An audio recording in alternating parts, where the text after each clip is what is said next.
Okay, let's get TrueNorth set up on TwoTicks. So click here into autopilot, and then you're going to follow the TrueNorth bot. So just click the follow button. Then go on to step 1. This is the list of assets.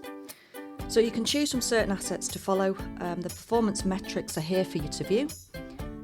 So you can see profitability over the given period, drawdown, average time in trade. However, today I'm choosing all assets, and then click next.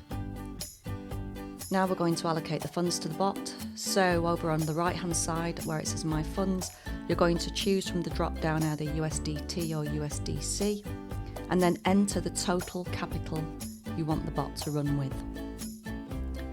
Next, insert how many deals you want to open at any one time.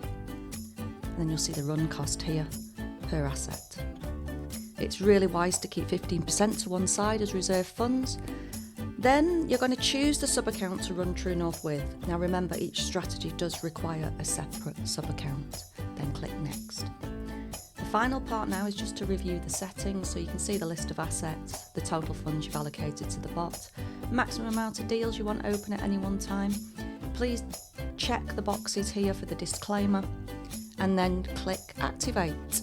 And there you are, that's TrueNorth set up in less than 2 minutes, and the bot's now ready to take its first deals for you.